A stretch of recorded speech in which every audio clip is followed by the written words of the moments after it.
Então vamos pensar no passo a passo, tá bom? Então o primeiro passo, nós precisamos fazer o processo de adaptação ao meio líquido. Fiz uma live só sobre isso. A adaptação ao meio líquido é essencial para você ter uma evolução naquele momento e também lá no futuro. Quem não passa pelo processo de adaptação, né, que é você ter o convívio com a água, você se sentir bem na água, você dominar o meio líquido, quem não consegue, quem não passa por esse período aí da adaptação ao meio líquido, pode até evoluir até um certo ponto. Vai chegar um ponto que vai ter que retornar tudo, retroceder tudo, fazer a adaptação para depois fazer a correção. Então, eu tenho relatos de atletas que têm dificuldade, por exemplo, em fazer certos educativos. Por quê? Primeiro, porque não fez adaptação ao meio líquido. Segundo, porque não tem a coordenação correta. E aí executar aquele educativo dessa maneira não vai ter eficiência.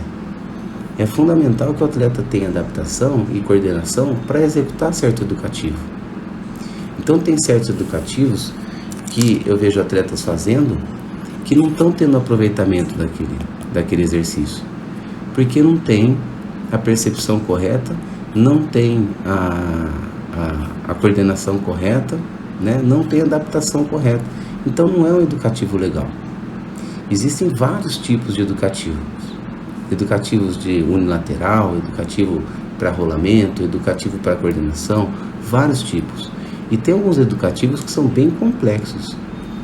Esse educativo complexo só vai servir para aquele atleta que realmente tem um domínio da água, que passou pelo processo da adaptação. E o que é o processo da adaptação?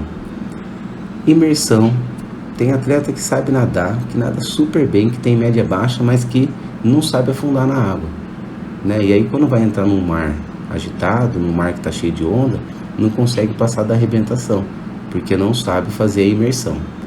Então, fazer a imersão em diferentes profundidades, para sentir a pressão da água. Quanto mais funda for a piscina, quanto mais fundo a gente desce, mais força a gente faz, né? Então mais pressão a gente tem que exercer ali na expiração. A flutuação, e quando eu digo a flutuação, não estou dizendo você ficar parado flutuando, né? Porque raramente você vai usar essa técnica de ficar parado flutuando, e na maioria das pessoas não conseguem flutuar, algumas não conseguem flutuar, a maioria, né? Não flutua membro inferior, principalmente homens que têm uma massa muscular grande, né? Na parte do membro inferior, tem dificuldade para flutuar. Mas a flutuação, o que é? Você se sustentar na superfície. Isso é uma flutuação. Não necessariamente você ficar parado, mas com palmateio, batendo uma perninha de leve, né? Então você conseguir flutuar. Isso é teu domínio, é saber relaxar na água.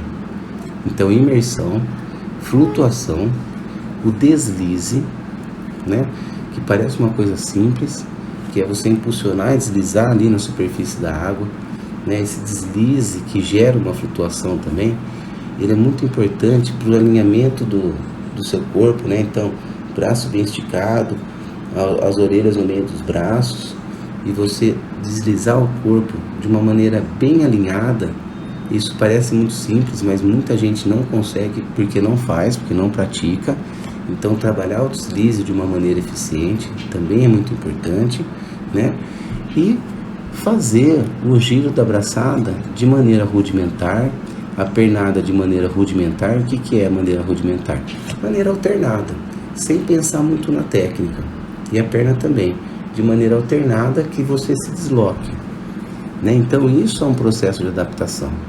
Fazer a imersão, a flutuação, o deslize, braços e pernas de maneira rudimentar.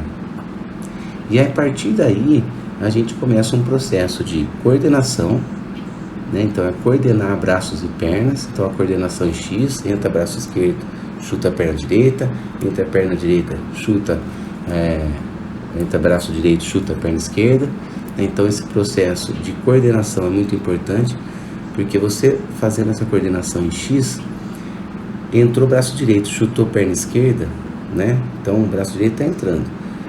Chuto perna esquerda, finalizo perna esquerda, braço esquerdo. Eu tenho duas propulsões do mesmo lado. Fora essa propulsão do braço direito, que está indo na fase aérea, levando a braçada para frente. Já é uma propulsão também. Então eu tenho a propulsão da braçada, eu tenho a propulsão da pernada, a propulsão da finalização e a propulsão do trabalho de rolamento. Então você trabalhar essa coordenação vai ficar muito mais fácil para corrigir todo o resto do movimento do nado crawl. Então, primeiro passo, a adaptação. Segundo passo, a coordenação. Terceiro passo, coordenar isso mantendo o corpo alinhado na superfície da água, tentando gerar o mínimo de arrasto possível, tanto na braçada quanto na pernada. E aí sim, a gente pensar na técnica, na eficiência. Tá bom? Então primeiro a gente vai se acostumar com a água, vai fazer parte do meio líquido. Aí a gente vai coordenar isso tudo. Aí a gente vai alinhar isso tudo. Aí sim a gente vai corrigir e pensar em eficiência. E consequência de tudo isso é você baixar o seu tempo. Então é um processo lento, um processo que exige muita paciência, né? E esse é o segredo do nado crawl. É você ter essa paciência, essa perseverança, né? E você trabalhar em cima disso aí. Isso é fundamental.